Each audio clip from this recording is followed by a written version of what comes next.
자, 다들 이제 수업을 시작해 보도록 합시다. 알겠죠? 자, 여러분들 지난주에 이제 3월 모의고사 실시를 했었죠? 다들 좀 결과는 어떻게 나왔습니까? 제동이? 왜 이렇게 늦었습니까? 자, 요거 이번 주 자료 하나 받아가시고요.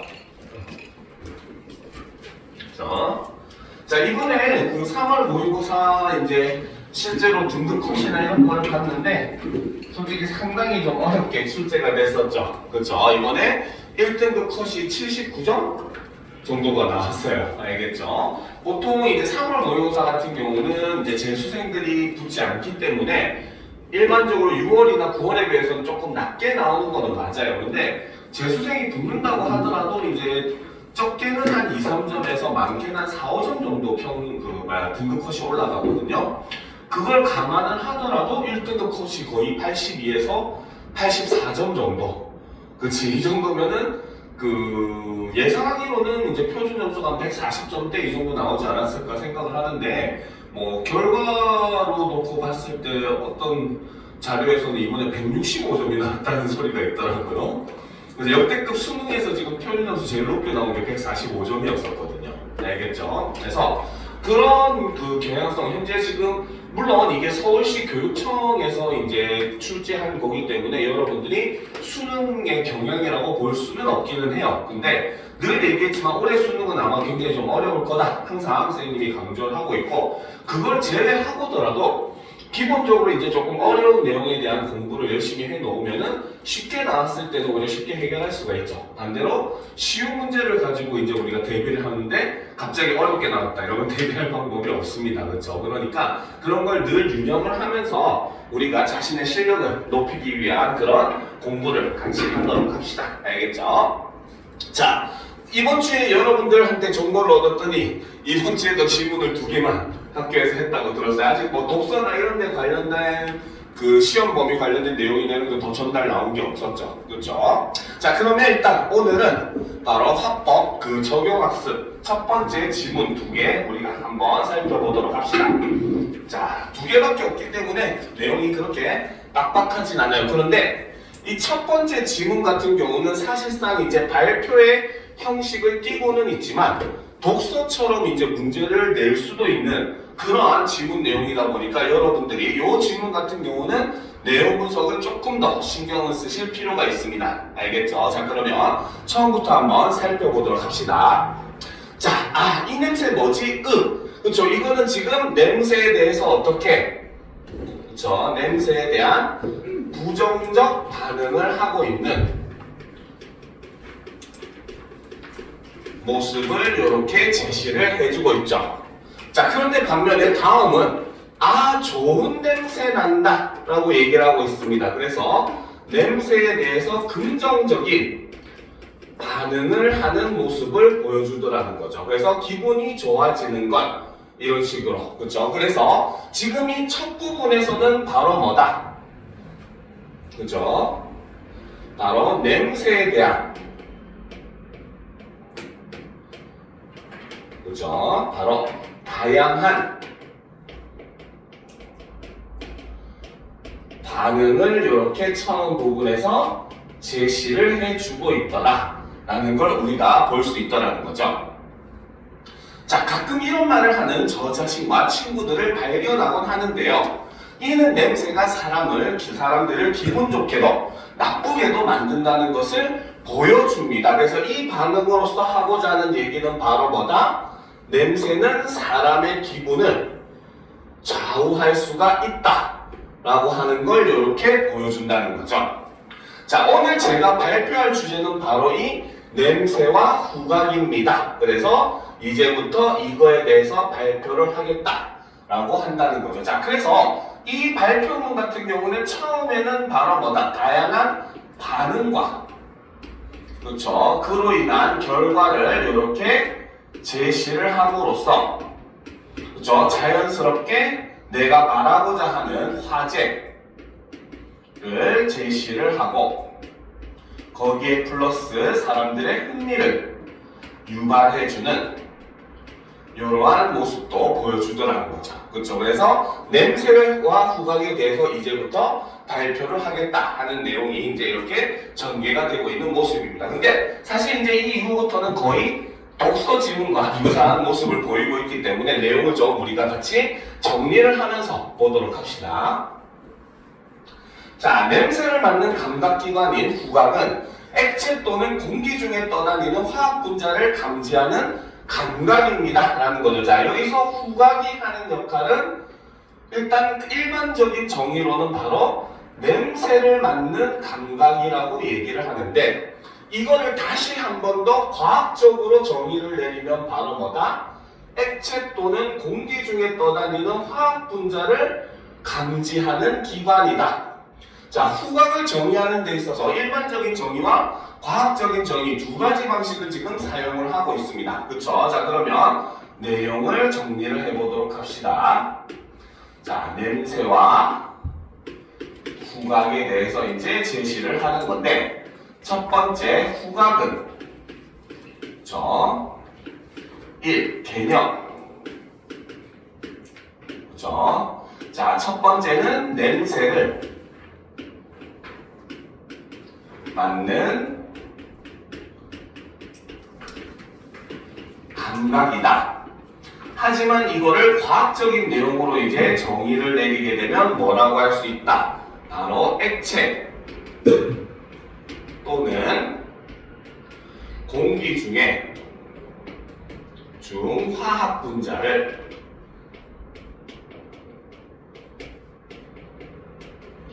감지하는 감각이다. 자, 이렇게 제시를 해주고 있다는 거죠.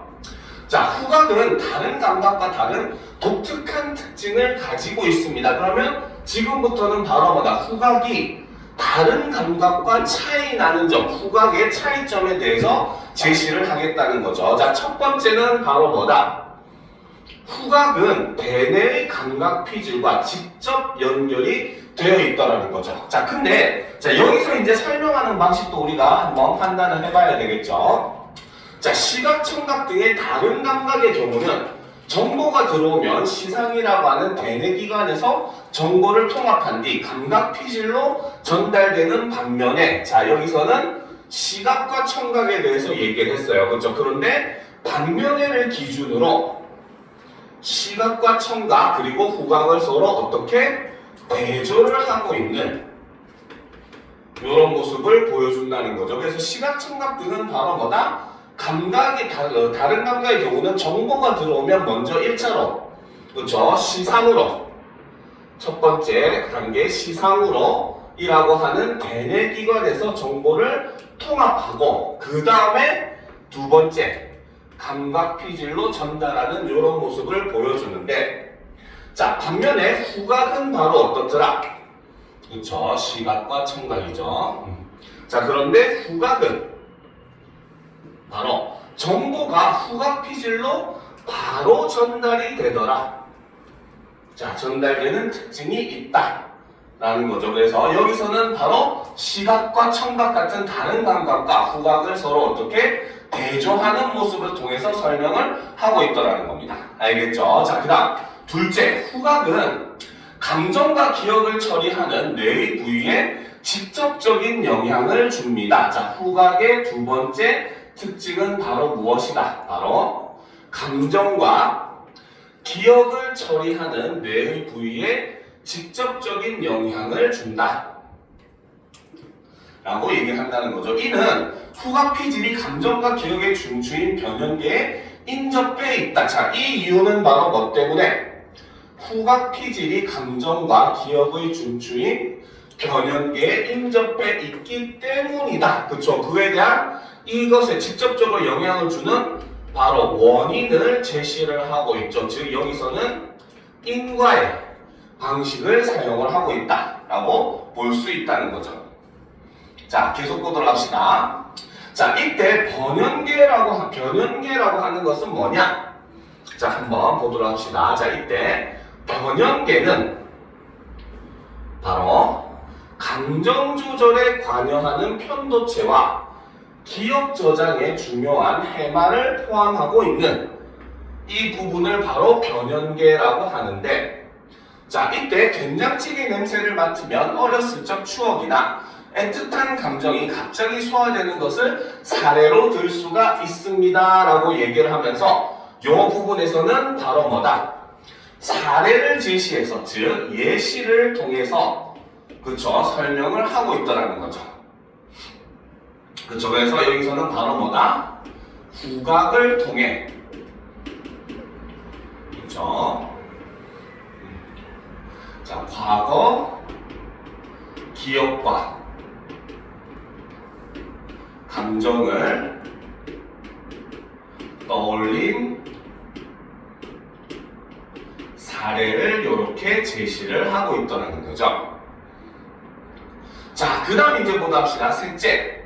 그죠? 후각은 자, 동일한 냄새에 지속적으로 노출되는 경우 감도가 감소하는 현상이 후각 적응 현상을 보입니다 라는 거죠. 후각은 동일한 냄새에 지속적으로 노출되는 경우는 감도가 오히려 감소하는 후각 적응 능력, 그쵸? 적응 현상을 보여주는 게 바로 후각의 세 번째 특징이라는 거죠. 여러분도 이런 경험도 있을 거예요. 어떤 화장실에 들어갔는데 냄새가 너무 지독해. 근데 한 1분 정도 있으면 점점 그 냄새가 옅어지는 느낌을 받아. 근데 실제 옅어지는 게 아니라 코가 적응을 해서 일종의 마비되는 현상이라고 볼 수가 있어요. 알겠죠? 그래서 자, 어떤 향수 냄새를 처음 맡게 되면 강하게 느끼지만 그 냄새에 계속 노출되면 익숙해져 거의 느끼지 못하게 되는 현상을 예로 들 수 있습니다. 자, 그래서 여기서도 역시 후각 적응 현상의 예를 들어서 설명을 하고 있죠. 그러니까 여기서도 예시를 사용을 하고 있습니다. 자, 그런데 이제 이거에 대해서 또다시 설명을 해주고 있죠. 이는 후각 수용체가 자극에 계속 노출되면 신경 신호의 전달이 감소하고 결국 냄새를 인식하는 능력이 감소하기 때문입니다. 그렇죠? 이것이 바로 후각 적응 능력이 일어나는 일종의 원인이라고 볼 수가 있고, 역시 여기서도 인과의 방식으로 설명을 하고 있다는 거죠. 그렇죠? 자, 일단 여기까지가 바로 후각이 다른 감각과 구별되는 특징에 대해서 이렇게 얘기를 했습니다. 그렇죠? 그러면 우리는 또 정리를 하고 밑으로 내려가 보도록 합시다. 자, 그러면 두 번째. 자, 바로 후각의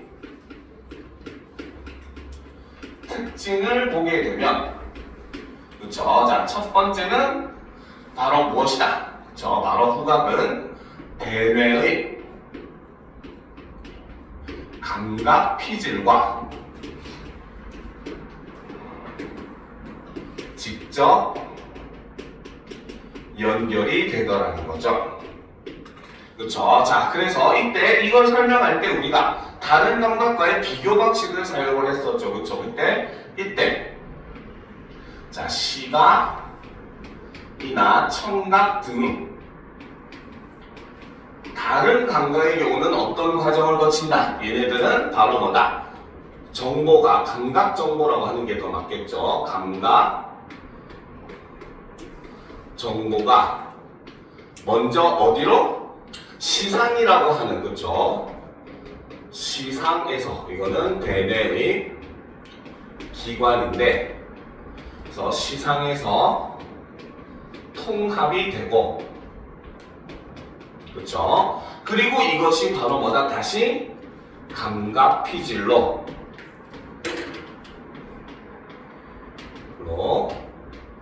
전달이 되는 이러한 과정을 거친다는 거죠. 그런데 이것과 반대로, 그쵸? 두 번째, 후각은 어떻게 된다? 바로 정보가, 후각 정보가 바로 어디? 바로 후각 피질로 전달이 되더라.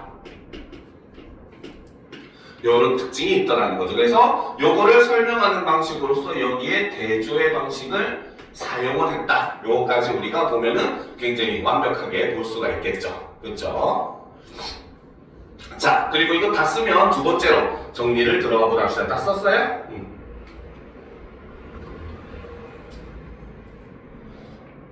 자, 보도록 합시다. 쓰고 있는 학생들이 있네요. 다 썼습니까? 다 썼어요? 네, 좀 남았군요. 자, 그러면 두 번째로 넘어가 보도록 합시다. 자, 두 번째 후각의 특징은 바로 뭐였다? 자, 두 번째 후각의 특징은 바로 감정과, 그렇죠? 자, 기억을 처리하는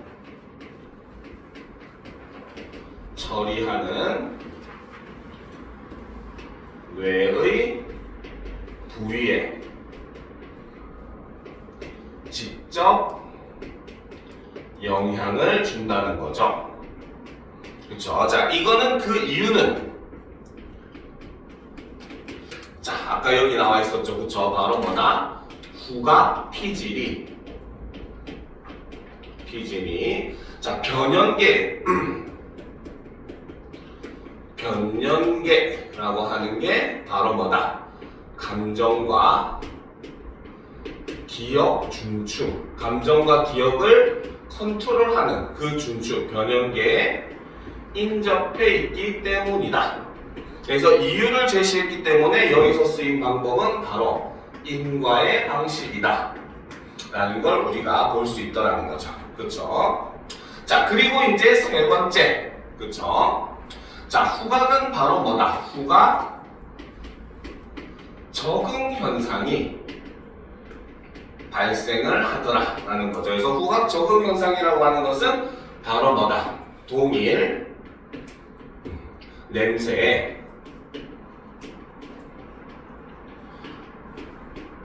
지속적으로 노출되는 경우 어떻게? 감도가 감소하는 그러한 모습을 보여주더라는 거죠. 알겠죠? 그래서 이것도 역시 마찬가지 인과의 방식으로서 이유를 제시해주고 있습니다. 그렇죠? 그 이유는 바로 뭐다? 후각 수용체가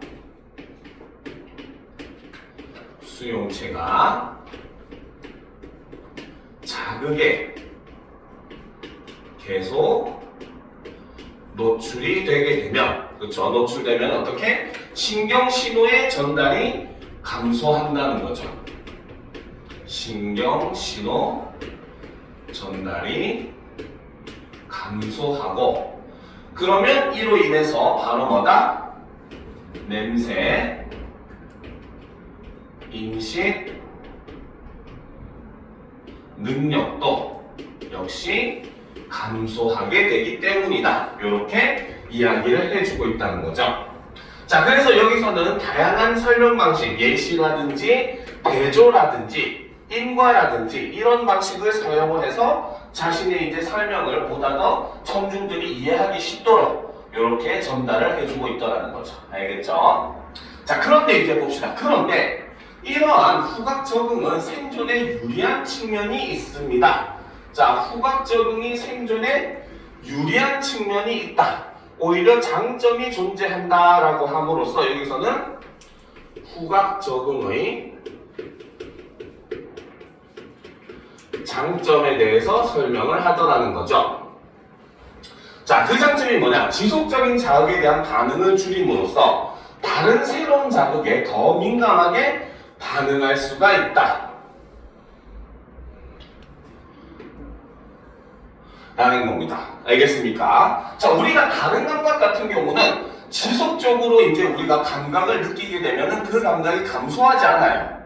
알겠습니까? 그래서 우리가 예를 들어서 뭡니까? 어디 몸이 아플 때 다른 데를 더 크게 빵 다치면은 그때서야 여기가 이제 아픈 게 잠깐 잊어지고 여기 아픈 걸 이제 느끼고 이러잖아요. 그치? 근데 후각은 우리가 냄새를 맡으면 아까 얘기했듯이 점점 마비되듯이 그 감각에는 무뎌져요. 점점 냄새를 못 느끼게 됩니다. 근데 그때 당시에 그 사이에 새로운 냄새, 분자를 맡게 되면은 거기에 대해서는 또 민감하게 반응을 하니까 그 주변의 환경이 어떻게 변화하는지에 대해서 민감하게 반응하고 그에 대해서 대처할 수 있는 그런 모습을 보여준다는 거죠. 그러면 여러분들 요 밑에다가 하나 계속 쓰도록 하세요.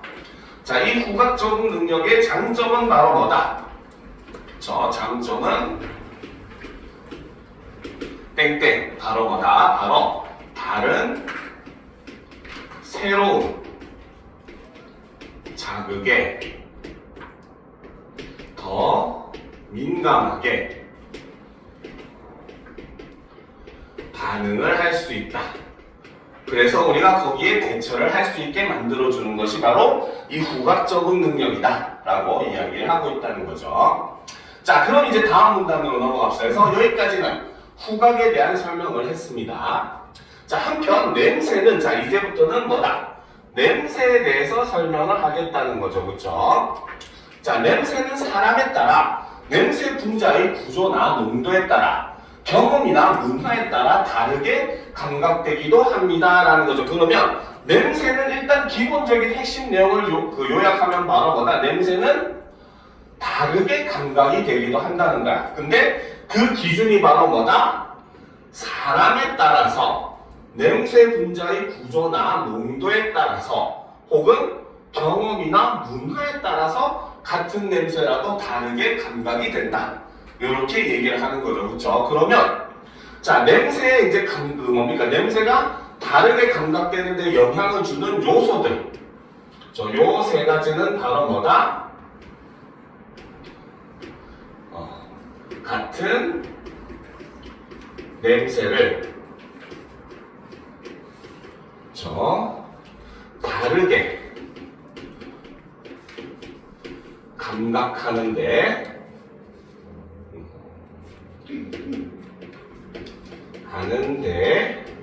영향을 주는 요소들이 이렇게 제시가 되어 있다는 거죠. 자, 계속 보도록 합시다. 자, 예를 들어라고 얘기했기 때문에 여기서도 역시 예시의 설명 방법을 사용을 하고 있죠. 자, 예를 들어 땀에 포함된 냄새 분자는 사람에 따라 단냄새, 사향냄새, 오줌냄새 등으로 서로 다르게 느끼기도 하고 아예 그 냄새를 인식하지 못하기도 한다고 해요. 그뿐만 아니라 같은 냄새라도 그 세기를 다르게 느끼는 경우도 있다고 합니다 라는 거죠. 그래서 이는 그 원인을 이제 여기서 설명을 하는 거죠. 이는 특정 자극에 반응하는 후각 수용체의 발현 패턴이 사람마다 다르고 냄새 물질에 대한 민감성도 제각각이기 때문인데요 라는 거죠. 그래서 이것이 바로 뭐다? 같은 냄새를 다르게 감각하는 이유라고 볼 수가 있겠죠. 그렇죠? 자, 근데 여기에 더 추가로 이와 관련하여 후각의 유전적 변이가 냄새 지각의 개인차를 반영한다. 즉 후각도 유전적으로 변화를 한다는 거죠. 그래서 이것이 최근에 확인되었다라고 이야기를 하고 있습니다. 자, 그러면 이것도 역시 우리가 정리를 한번 하고 내려가 보도록 합시다. 자, 두 번째 냄새에 대해서 이제 이야기를 하겠다는 거죠. 그렇죠? 자, 냄새는 어떤 특징이 있다? 자, 첫 번째로 냄새는 사람이나 혹은 냄새 분자의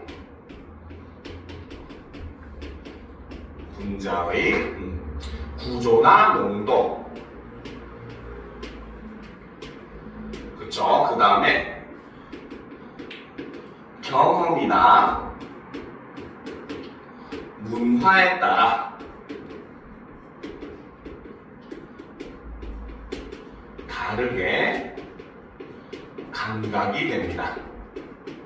알겠죠? 자, 실제로 프랑스의 가장 대표적인 그 상징파 시인이라고 하면 보들레르라고 하는 사람이 있거든요. 알겠죠? 이 보들레르라고 하는 사람은 아름다움에 대한 범위가 일반 사람보다는 굉장히 넓은 스펙트럼을 가지고 있었대요. 알겠죠? 그 이유가 바로 그 이유라기보다는 어떤 식의 넓은 스펙트럼을 가지고 있었느냐면 우리는 일반적으로 아름답게 피어있는 꽃이나 예쁘게 그려진 그림, 예쁜 경치 이런 거에 우리는 아름다움이라고 하는 걸 느끼잖아요. 그렇죠? 그런데 오히려 프랑스의 그 상징파 시인이었던 보들레르는 하수도에서 나오는 그런 쓰레기와 악취 이런 거에서도 아름다움을 느꼈고, 알겠습니까? 우리가 아름다움을 느끼는 건 당연히 그 자체로 아름다움을 느끼는데 거기에 플러스 해가지고 하수도의 모습이라든지 아니면 저기 쓰레기들이 쌓여있는 그런 모습에서도 아름다움을 느꼈다라는 기록이 있어요. 알겠습니까? 그러면 이 보들레르에게 있어서는 바로 뭡니까? 우리는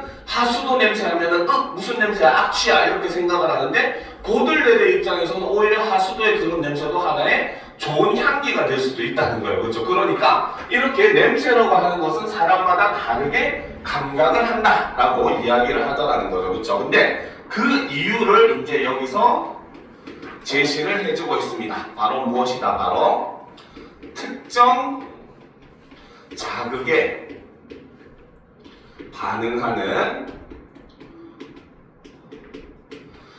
후각 수용체의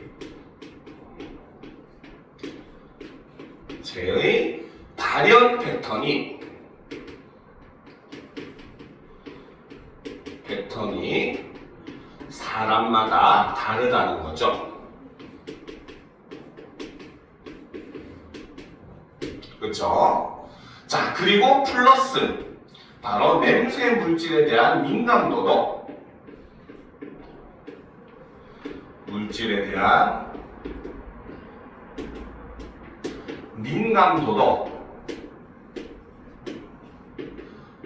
사람마다 다르다는 거죠. 그리고 거기에 플러스, 그렇죠? 바로 최근 연구의 내용을 가져왔는데 이 최근 연구의 내용에 따르면 바로 뭐다? 후각의 유전적 변이가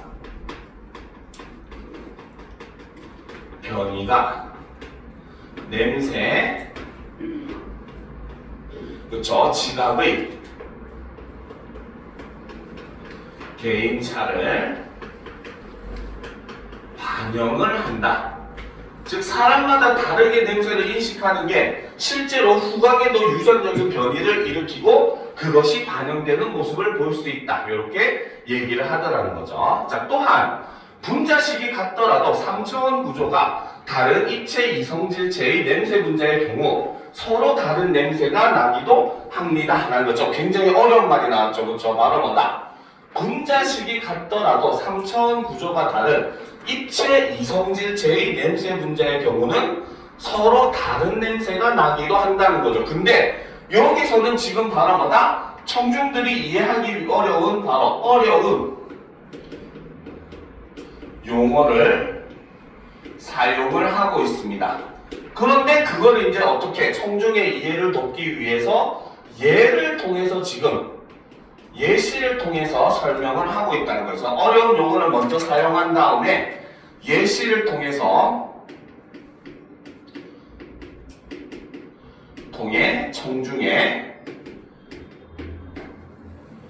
청중의 이해도를 높이기 위한 이런 행위를 하고 있죠. 그렇죠? 자, 그러면 이제 이게 무슨 뜻인지 봅시다. 예를 들면 어떤 이성질체의 냄새 분자는 한쪽은 라일락 향이 나지만 다른 한쪽은 타로와 비슷한 역한 냄새가 납니다. 같은 냄새도 농도에 따라 냄새가 달라질 수 있다고 합니다. 어떤 냄새 분자의 경우 옅은 농도에서는 장미꽃 냄새가 나지만 농도가 짙어지면 좋지 않은 냄새가 난다고 하네요. 라는 거죠. 그러면 여기서 이성질체라고 하는 건 뭐냐? 원래는 바로 뭐다? 그 자체가 두 가지 냄새를 갖고 있는데 이것이 농도에 따라서 뭡니까? 똑같은 물질이라도 냄새가 다르게 느껴질 수 있다. 그렇죠? 즉 옅을 때는 좋은 향기가 발현이 되다가도 농도가 진해지면 역한 쪽의 향기가 발현이 되는 이런 경우도 존재를 한다라고 지금 이야기를 하고 있더라는 거죠. 자, 한편 개인의 경험에 따라서도 냄새를 다르게 느낄 수가 있는데, 자, 여기서 지금 굉장히 많은 이유들이 등장을 하고 있죠. 그렇죠? 자, 그러면 계속 보도록 합시다. 자, 그래서 자, 두 번째로 보게 되면은, 그렇죠? 자, 봅시다. 자, 분자식이 같더라도 3차원 구조가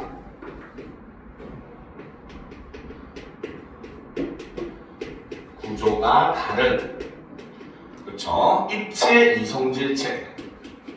입체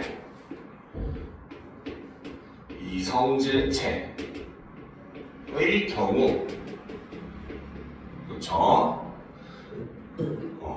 서로 다른 냄새가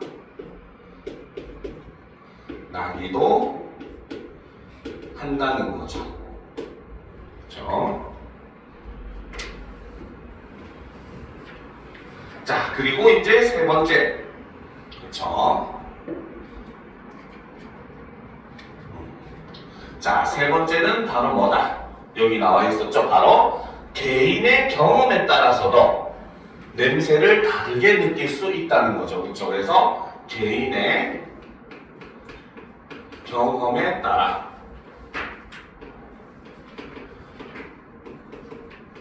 다르게 인식이 가능하다. 이렇게 얘기를 하고 있죠. 자, 여기서는 근데 예를 들어 라고 해서 예시를 지금 사용을 하고 있습니다. 자, 좀 올려놓고 보도록 합시다. 자, 예를 들어, 자, 배고플 때 맡은 내 라면 냄새와 한 달 동안 라면만 먹은 사람이 맡은 라면 냄새는 많이 다를 것입니다. 그쵸? 라면은 전염성이 강하죠. 그쵸? 냄새만 맡아도 배가 고파지는데, 그치? 자, 근데도 상황에 따라서 이렇게 다르게 느낄 수가 있더라는 거죠.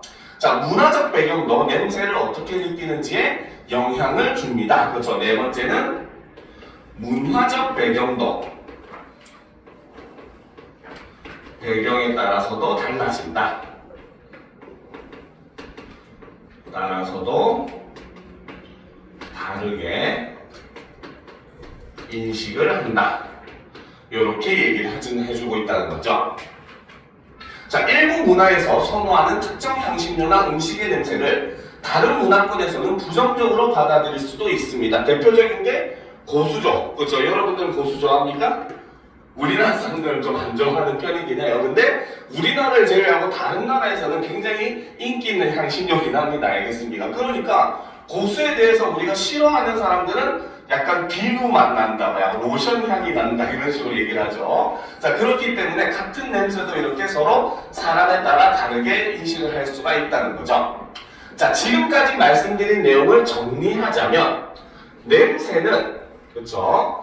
분자 구조나 농도 등에 따라 다르게 감각되는 물리적이고 객관적인 자극이면서 동시에 냄새를 맡는 주체의 경험이나 상황에 따라 달라지기도 하는 심리적이고 주관적인 자극이라고 할 수 있을 것 같습니다. 자, 그래서 여기서는 바로 뭐다? 중간 내용을 이렇게 요약 정리를 해주고 있는 이런 모습을 볼 수가 있다는 거죠.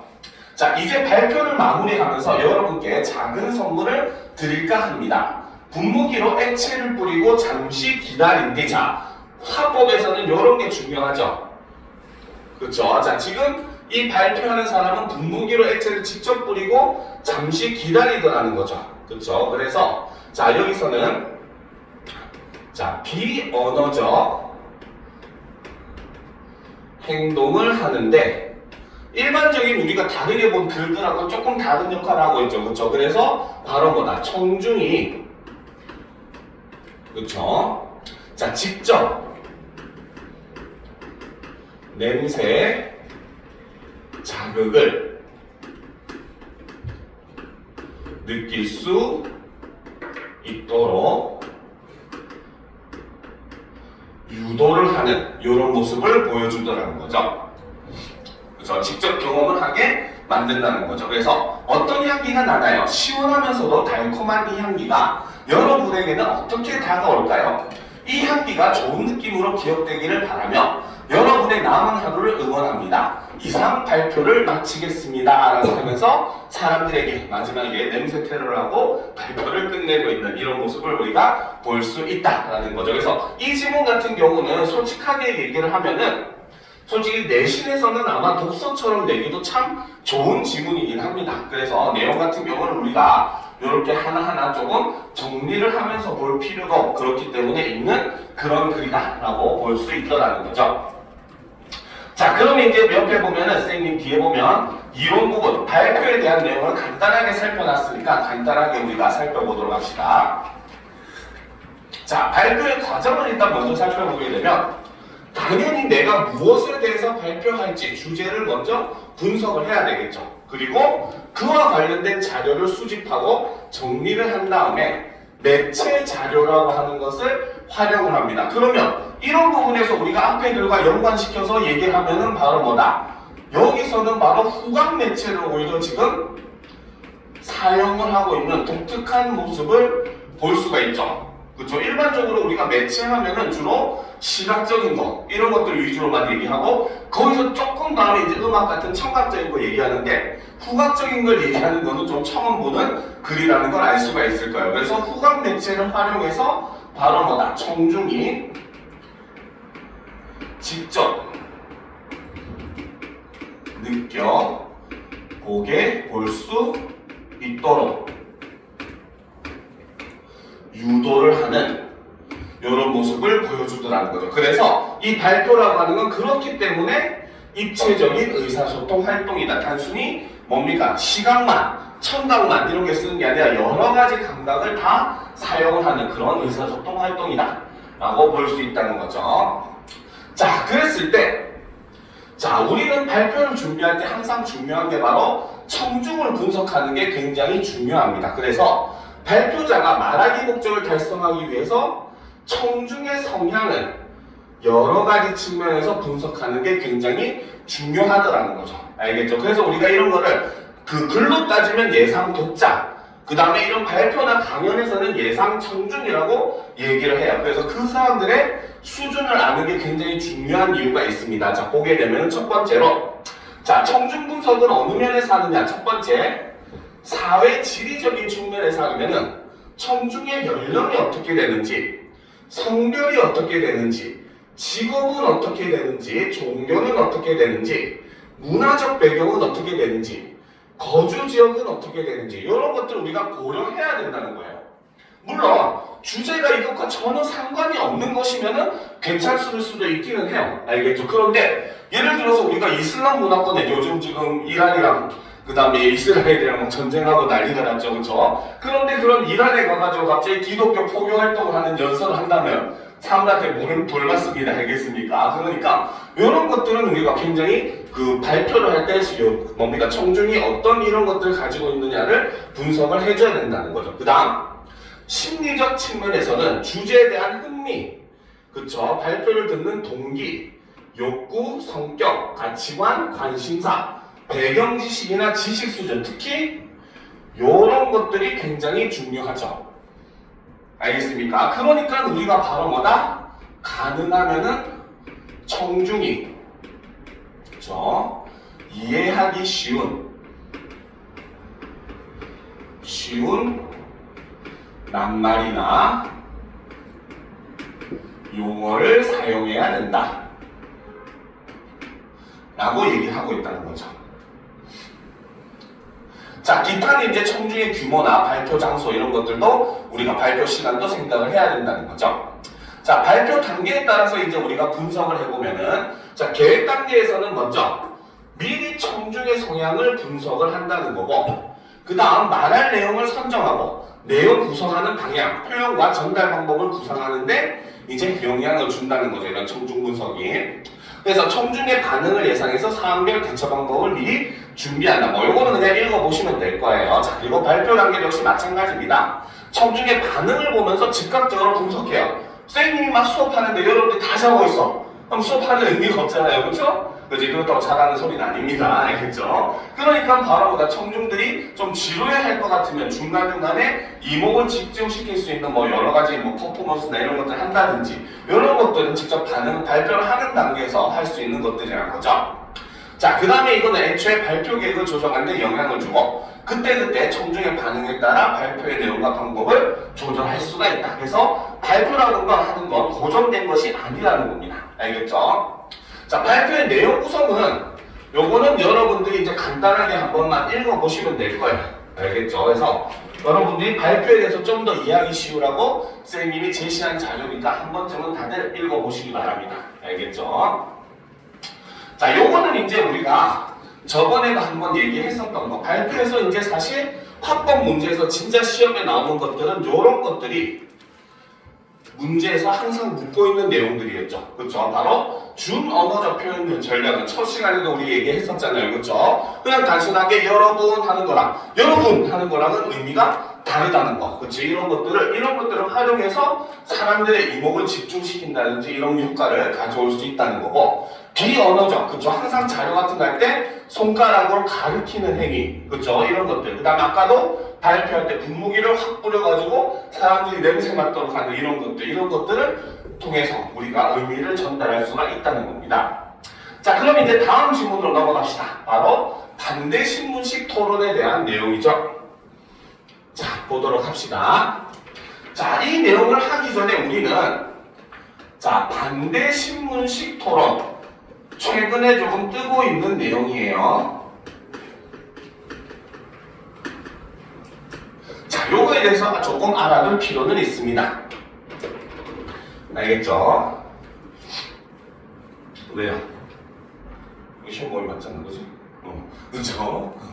자, 그러면 반대 신문식 토론에 대해서 보자 합시다. 우리가 일반적으로 토론이라고 하면은 보통 전통적 토론 방식에 따르면은 찬성 쪽에서 먼저 입론, 그 다음 반대쪽에서 입론, 또다시 찬성 쪽에서 입론, 그 다음에 반대쪽에서 입론, 그 다음에 잠깐 시간을 가진 다음에 반대쪽에서 먼저 찬성 쪽에 대한 반론, 그 다음에 또 찬성 쪽에 대답하고 또 반대쪽에 대한 반론, 그래서 서로 반론을 주고받다가 마지막에 이제 최종 변론을 하면서 각각 최종 변론하면서 마무리하는 방식이 일반적인 전통적 토론이었어요. 알겠죠? 그런데 반대 신문식 토론이라고 하는 것은 자, 처음에는 찬성 측이 입론을 합니다. 알겠죠? 자, 그런데 바로 입론이 끝나자마자 반대 측에서 반박 질문을 하게 돼요. 질문의 형식을 빌리지만 상대방의 의견을 반박하는 반대 신문을 하게 됩니다. 알겠죠? 그래서 이거를 반대 신문이라고 해요. 그렇죠? 자, 그러면 이제 찬성 측은 어떻게? 찬성 측은 반대 신문에 대해 반론을 합니다.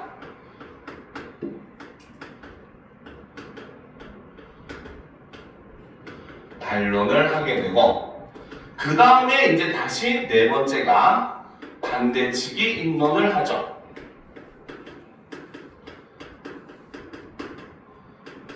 그러면 다시 찬성 측에서 반대 신문을 합니다.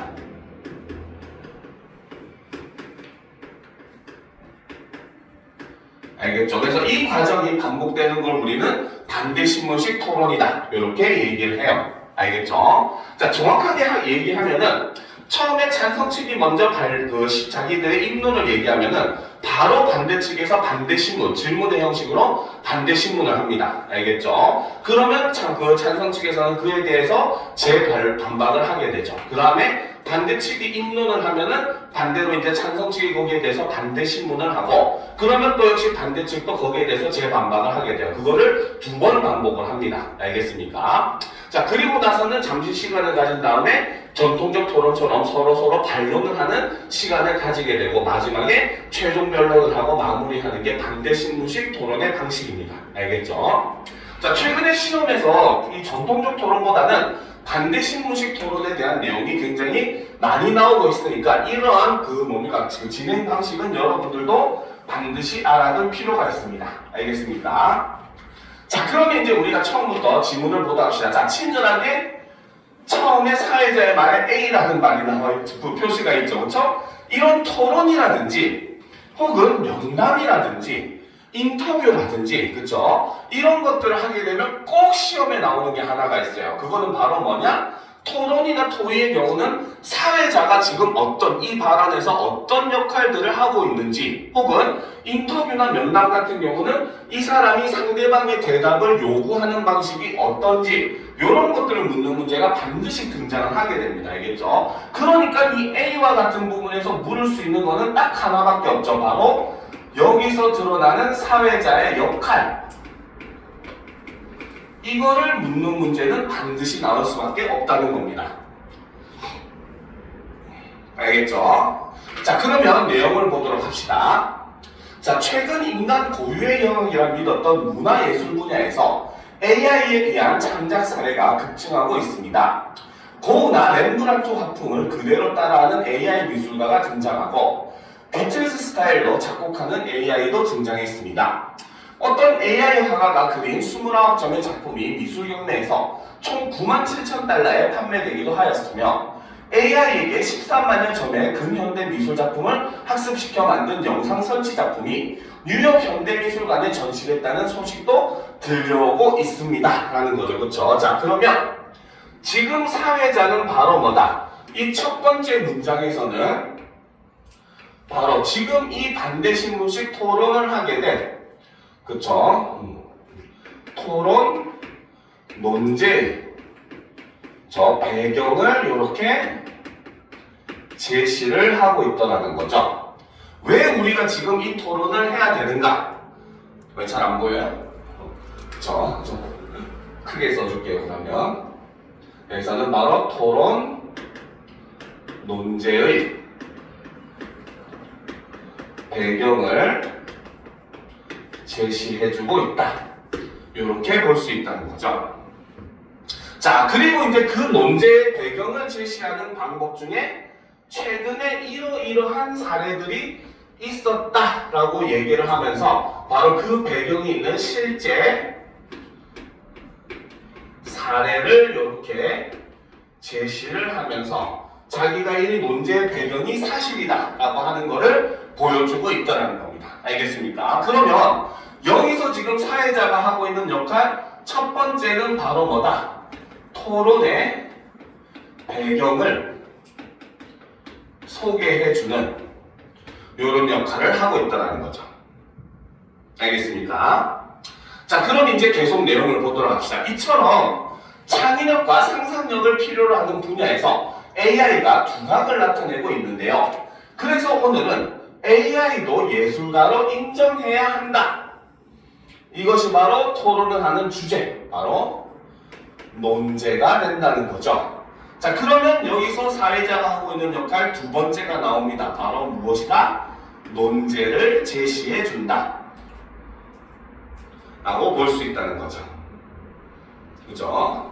자, 여기서 참고로 여러분들한테 한 가지 더 지식을 이제 또 추가를 해준다면은 토론의 논제는 반드시 뭐 해야 한다의 방식으로 설정이 될 수밖에 없어요. 알겠습니까? 해야 하지 말아야 한다는 토론의 논제가 될 수가 없습니다. 알겠죠? 그 이유가 바로 뭐냐면 토론을 한다고 했을 때 찬성측이라고 하는 것은 우리 사회에 어떤 문제가 있다라는 걸 전제로 하고 그렇기 때문에 그 문제를 해결하기 위해서 우리가 이러한 정책을 시행을 해야 된다라고 하는 게 그 주장이 될 수밖에 없고 그러니까 그것이 찬성 측의 그 주장이고 그것이 바로 논제가 되는 거예요. 알겠죠? 그럼 반대는 뭐야? 우리 사회에는 문제가 없다고 보는 쪽이 반대 측의 입장인 겁니다. 알겠습니까? 자, 우리는 무언가를 증명할 때 있는 건 증명할 수 있어요. 그렇죠? 근데 없는 걸 증명할 수 있습니까? 없는 건 증명할 수 없어요. 알겠습니까? 그렇기 때문에 토론에서 또 한 가지 지식을 알려주면 항상 찬성 측이 먼저 입론을 하게 되어 있습니다. 반대 측이 먼저 입론하는 경우 절대 없습니다. 알겠습니까? 그래서 찬성 측은 바로 뭐다? 우리 사회에 문제 상황이 있다는 것을 입증할 의무가 존재하기 때문에 찬성 측이 먼저 입론을 할 수밖에 없는 거예요. 알겠죠? 자, 그럼 이제 계속 보도록 합시다. 그래서 인정해야 한다라는 논제로 토론을 하겠습니다. 먼저 찬성 측이 입론해 주십시오 라고 얘기를 하고 있죠. 바로 사회자가 하는 역할 세 번째는 바로 뭐다? 발언권을 부여한다. 혹은 다른 말로 발언 순서를 제시한다. 이것도 맞는 말이 되는 거예요. 같은 의미라고 보시면 됩니다. 알겠습니까? 자, 그러면 이제 이 A라고 하는 한 개의 문단에서 사회자의 역할이 세 가지가 드러났죠. 첫 번째는 토론을 하게 된 배경을 제시했고, 논제를 성립한 배경을 제시하고 논제를 제시한 다음에 이제 발언 순서를 결정해주는 그런 모습을 보여주고 있다라고 볼 수 있다는 거죠. 자, 그럼 이제 찬성일의 입론을 보도록 합시다. 자, 봅시다. 자, 예술의 어원을 보면 예와 술에는 과제를 능숙하게 해결할 수 있는 실행 강도로서의 기술이라는 의미가 들어 있습니다. 라는 거죠. 그쵸? 자, 찬성 측은 자신의 근거로서 뭘 가지고 왔다? 바로 예술의 어원을 가지고 왔다는 거죠. 그래서 찬성 측이 제시한 근거 첫 번째가 된다는 거죠. 자, 그래서 예술이라고 하는 말이 뭡니까? 나오게 된 어원을 보니까 바로 기술이라는 의미라는 거죠. 예술도. 알겠습니까? 자, 또한 예술에 해당하는 고대 그리스어 테크네, 라틴어 아르스, 영어 아트, 독일어 쿤스트, 프랑스어 아르 등도 일반적으로 일정한 과제를 해결해낼 수 있는 숙련된 능력 또는 활동으로서의 기술을 의미하였던 말이다 라는 거죠. 그렇죠? 그래서 수공 또는 효용적 기술의 의미를 포괄한 말이었습니다 라는 거죠. 그래서 자, 여기서는 지금 자신의 주장의 근거 첫 번째로서 바로 뭐다? 예술의 어원은 서양의 대부분 나라에서 공통적으로 바로 뭐다? 기술을 의미하는 말이었다 라는 거죠. 자, 그렇기 때문에 예술을 이렇게 본다면 숙련된 기술을 구사할 수 있는 존재로 AI만한 존재는 없습니다 라는 거죠. 그렇기 때문에 바로 뭐다? AI가 가장 숙련된 기술을 지닌 존재이다.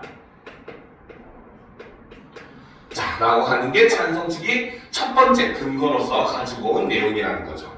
알겠습니까? 자, 두 번째, 자, 올려놓고 보도록 합시다. 자, 또한 인공신경망 구조를 지닌 그 어떤 AI는 1119명의 화가가 그린 81,449개의 작품을 학습한 후 자신이 필요하다고 느낀 방식을 사용해 다른 어떤 유파에도 속하지 않은 그림을 그려낸다고 합니다. 이 AI는 다른 사람이 작품이 사용한 기법, 스타일 등을 똑같이 모방하지 않도록 프로그래밍 되어 있기 때문에 기존에 존재하는 그림들과 각 그림의 스타일 분류 정보를 학습 데이터로 사용하여 새로운 예술 스타일을 창조해냅니다. 그야말로 독창적인 작품이 되는 것입니다 라는 거죠. 자, 그러면 찬성 측에서 제시한 근거 두 번째는 바로 무엇이다? 바로 독창적 창작을 한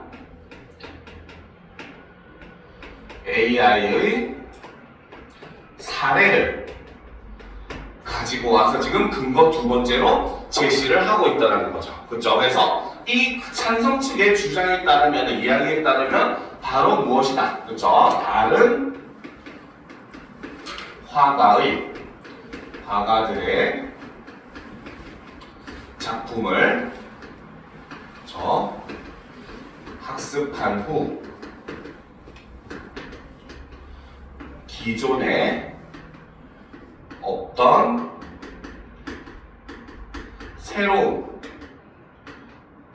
화풍의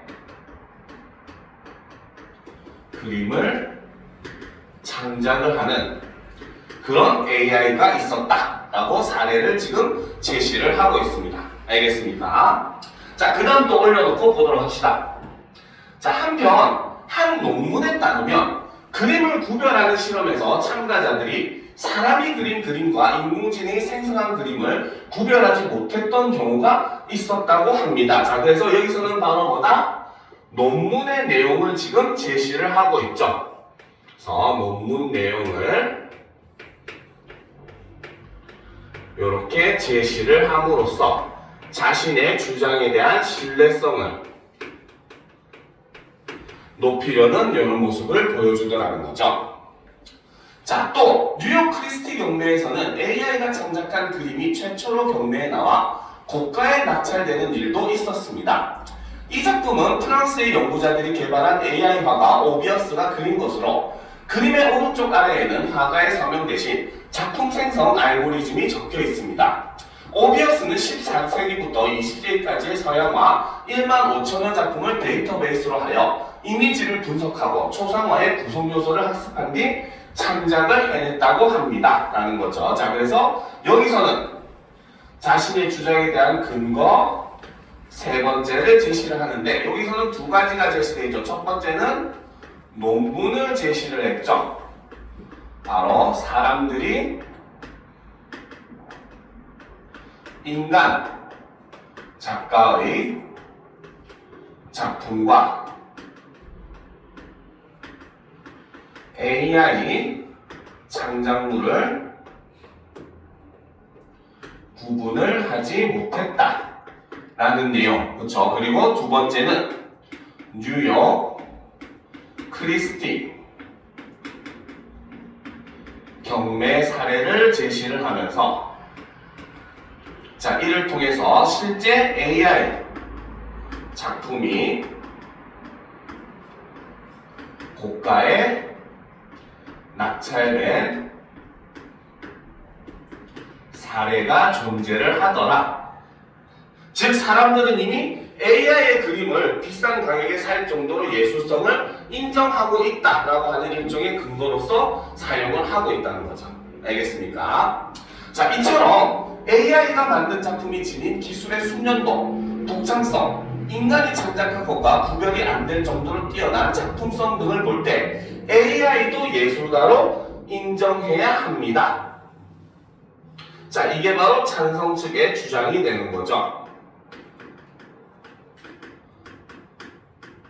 자, 그런데 이제 이 찬성 측의 주장을 하기 전에 위의 내용을 보면 AI가 만든 작품이 지닌 기술의 숙련도, 이게 바로 근거 1에서 제시했던 내용이고, 그 다음 독창성, 이거는 근거 2에서 제시했던 내용이고, 그 다음 인간이 창작한 것과 구별이 안 될 정도로 뛰어난 작품성, 이거는 근거 3에서 제시를 한 거죠. 그쵸? 즉 이 마지막 문장은 바로 무엇을 하고 있다? 바로 자신의 그쵸? 내용을 요약 정리를 한 후에 마지막에 주장을 제시하는 이러한 방식을 사용하고 있죠. 그쵸? 이러한 방식을 우리는 조금 어려운 말로 저번 주 클리닉 때 문제 풀 때도 많이 얘기를 하던데, 이러한 방식을 우리는 미괄식 구성이라고 합니다.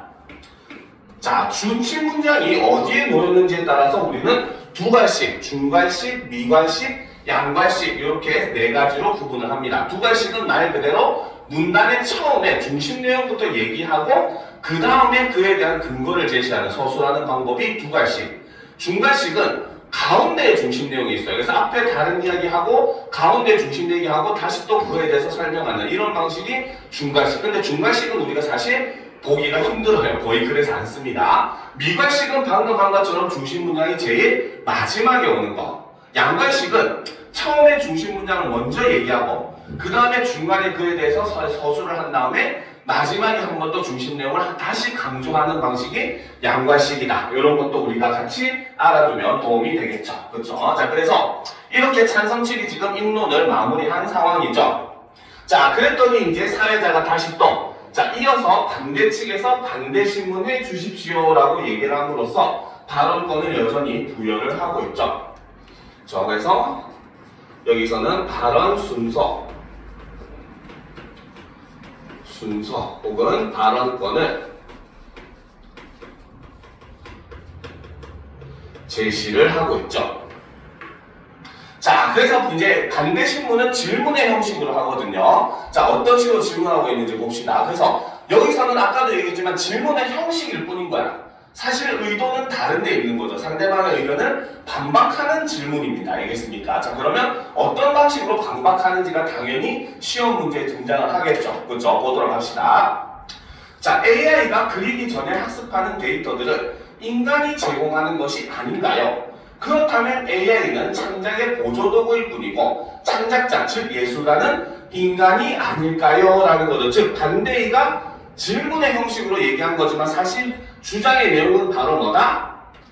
AI는 인간의 그렇죠? 데이터를 학습한다 라는 거죠. 그렇기 때문에 바로 뭐다? AI의 창작은 인간과 동일하지 않다. 이렇게 주장을 하더라는 거죠. 알겠습니까? 자, 그런데 이제 찬성일이 거기에 대해서 반론을 합니다. 인간 화가들도 다른 작가의 작품을 다양한 경로로 보고 배우면서 자신만의 독특한 스타일을 만드는데 AI 역시 이와 다르지 않습니다. 그래서 찬성 측에서 하고자 하는 얘기는 바로 뭐다? AI의 데이터 학습이다. 그렇죠? 바로 인간의 학습이나 그 방식은 동일하다. 이렇게 내용을 얘기를 하고 있다는 거죠. 자, 그 다음 이제 보도합시다. 자, 이번 질문이 사실 굉장히 중요한 질문이긴 해요. 자, 한 논문에 따르면 실험 참가자들이 사람이 그린 그림과 AI가 창작한 그림을 구분하지 못했던 경우가 있다고 했는데 구체적으로 어떤 논문일까요? 즉 바로 뭐다? 상대방 자료의 출처를 이렇게 묻고 있는 모습을 본다는 거죠. 왜? 앞에서 출처를 밝히지 않았잖아요. 그렇죠? 그런데 출처가 어딘지 물었는데 대답을 못하게 되면은 그 자료에 대한 신뢰성이 떨어지게 되겠죠. 그렇죠? 그래서 출처를 물어봄으로써 상대방의 주장에 대한 신뢰성을 떨어뜨리려는 의도를 가지고 있다는 거죠. 그리고 또 두 번째, 실험에 참가한 사람들의 수와 특성은 대표성이 있다. 자, 다음 페이지로 넘어갑시다. 표시하고. 자, 대표성이 있다고 할 수 있을까요? 라는 거죠. 그렇죠? 그래서 실험의 대표성 유무를 질문을 하게 됩니다. 그래서 지금 이 질문을 통해서 노리고자 하는 것은 바로 뭐다? 상대 측 주장의 신뢰성을 떨어뜨리기 위한 질문이라는 거죠. 알겠습니까? 자, 여기서 이제 우리가 대표성이라고 하는 것도 한 번쯤 내용을 짚고 넘어가면 좋은 내용이긴 해요. 알겠습니까? 자, 대표성이라고 하는 게 뭐냐? 자, 우리 여러분들 막 설문조사 하는 거, 그 선거철이나 이런 데 되면 많이 뭐 전화를 받기도 하고 실제로 그치? 스팸처럼 거의 끊어버리긴 하겠지만 그죠? 받기도 하고 뭐 여러 가지 뉴스에서 보면은 뭐 무슨 갤럽의 뭐 리서치에서 뭐 설문조사 결과 뭐 시민 몇천 명 중에 몇 명이 뭐 여기 이 사안에 대해서 찬성했고 반대했고 막 이런 얘기들을 막 얘기를 하잖아요. 그쵸? 자, 그런데 우리가 이 설문조사를 솔직한 말로 얘기를 하면은 우리나라 5천만 명 모두에게 대해서 조사를 할 수는 없어요. 당연히 시간이나 인력이나 비용이나 이런 측면에서 전체 5천만 명을 조사할 수는 없겠죠. 그렇죠? 그러면은 보통 이런 조사를 할 때 어떻게 하느냐? 특정 집단을 만들어가지고 집단 표본을 만들어서 그 사람들을 대상으로 조사를 하게 됩니다. 알겠죠? 그런데 만약에 이 특정 대표를 어떤 특정 지역에서 뽑았어요. 알겠죠? 특히나 이제 뭐 우리나라 같은 경우는 지역에 따른 그런 갈등이 굉장히 심하잖아요. 그렇죠? 그래서 실제로 여러분들이 뭐 선거에 관심이 있을지 모르겠는데 선거 개표 방송을 보면은 예를 들어서 뭐 전라도 쪽은 거의 민주당 쪽을 뽑고 그 다음에 경상도 쪽은 예전에 거의 지금으로 따지면 국힘이죠. 그렇죠? 국민의힘이 쫀쫀하게 찍고 이런 모습들을 막 보여줬거든요. 알겠습니까? 그러면 예를 들어서 이 설문조사를 전라도 지역에서 해버리면 결과가 어떻게 나와? 민주당이 거의 압승으로 나오겠죠. 그러면서 발표를 여기서 지역별로 이 사람들 몇천 명을 조사한 결과 민주당이 압도적으로 지지를 받고 있다고 나왔습니다. 그럼 우리는 이 자료를 믿을 수 있어요? 없는 거예요. 그쵸? 반대로 마찬가지겠죠. 경상도에서 조사를 해가지고 이번 선거조사, 설문조사 결과 국민의힘이 압도적으로 지지를 받는 결과가 나왔으면 하면 우리는 그걸 못 믿는 거예요. 그쵸? 그러니까 실험이라고 하는 거는 사실 그 표본이 대표성을 가지고 있는지 없는지를 판단할 수 있는 그 기준을 가지고 표본들을 선발을 하게 돼 있어요. 알겠죠? 그러니까 이 실험을 하는데 진짜 이 실험이 대표성이 있다고 볼 수 있느냐? 라고 하는 것도 그 상대방의 뭡니까? 주장의 신빙성을 떨어뜨릴 수 있는 하나의 요소가 될 수 있다는 거죠. 진짜 믿을 만한 자료냐라는 것을 묻는다는 거죠. 자, 그랬더니 찬성팀이 얘기합니다. 땡땡 AI 연구팀의 논문입니다. 그쵸? 바로 출처를 제시를 하고 있죠. 자, 그런데 이제 그 다음에 보면 실험 참가자의 대표성은 확인하지 못했습니다. 자, 이렇게 하면은 바로 뭐다? 당연히 주장의 신뢰성이 어느 정도는 떨어질 수밖에 없겠죠. 그쵸?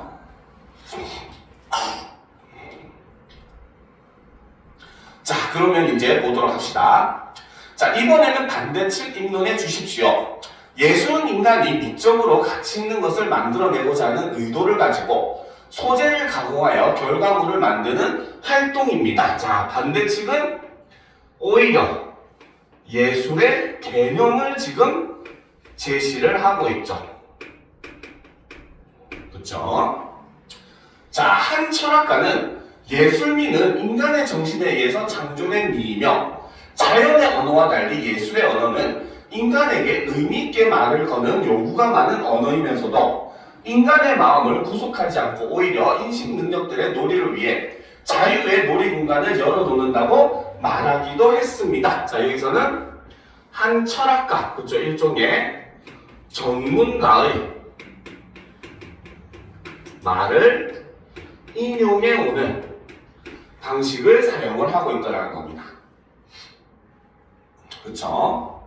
자, 이처럼 예술은 미적으로 가치 있는 것을 만들기 위한 인간의 의도가 반영된 것이며, 그래서 찬성 측이 주장하는 것은 바로 뭐다?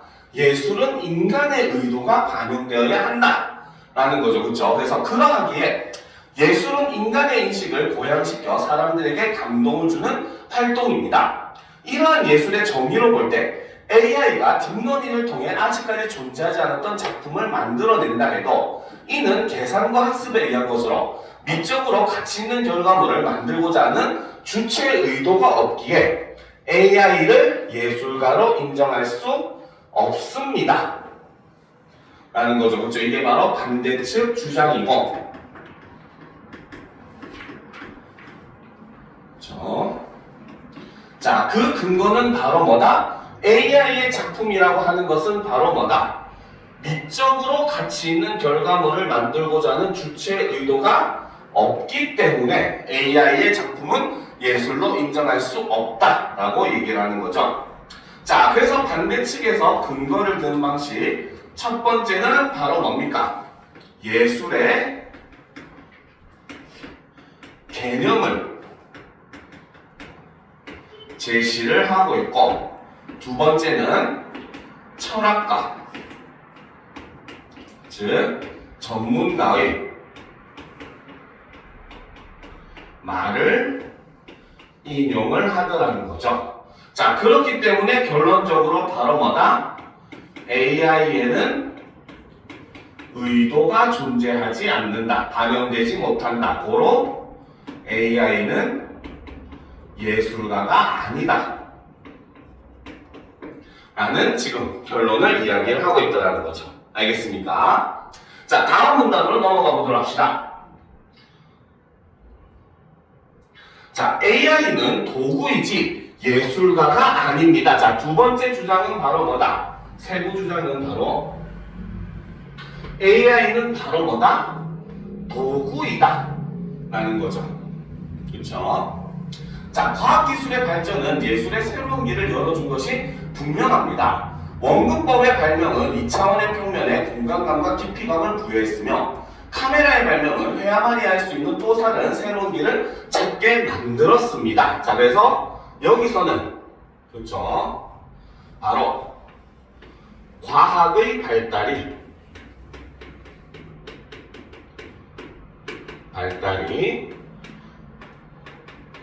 예술에 영향을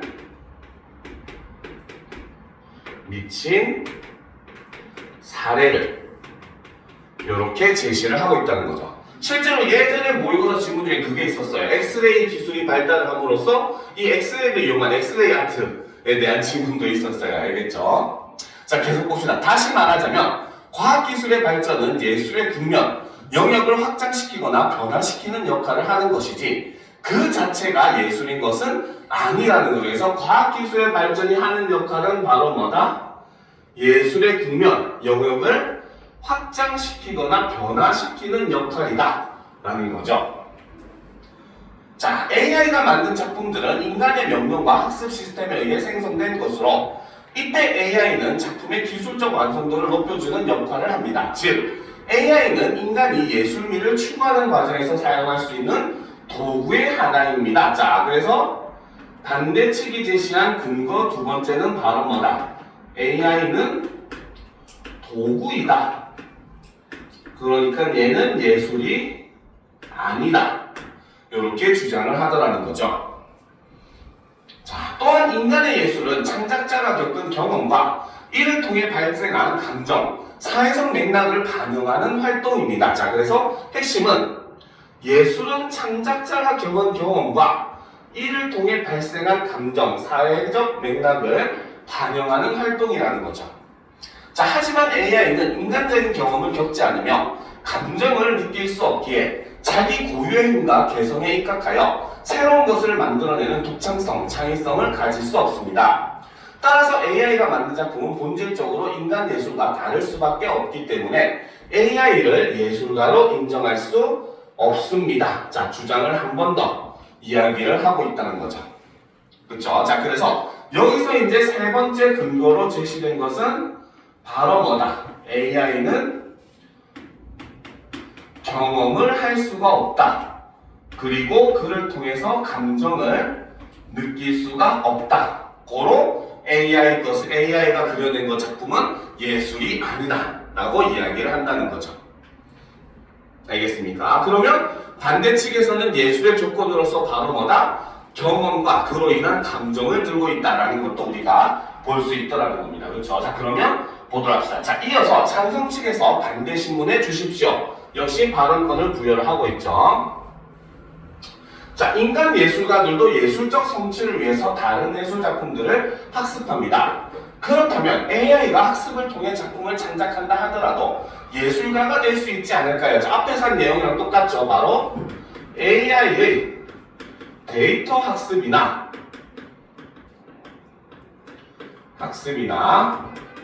인간의 학습은 동일하다. 이렇게 얘기한다는 거죠. 자, 그런데 봅시다. AI가 스스로의 의도를 가지고 작품을 창작하는 것은 아니기 때문에 예술가로 보기 어렵습니다. 그래서 근거로 든 것은 바로 뭐다? AI는 의도가 존재하지 않는다는 거죠. 그렇죠? 자, 찬성 측 유발 하라리는 창의력은 어떤 아이디어를 이루는 패턴을 파악한 뒤 작은 단위로 분해해 새롭게 조합하는 능력인데 이는 AI가 가장 잘하는 방식이라고 언급했습니다. 그래서 찬성 측도 역시 바로 뭐다? 전문가의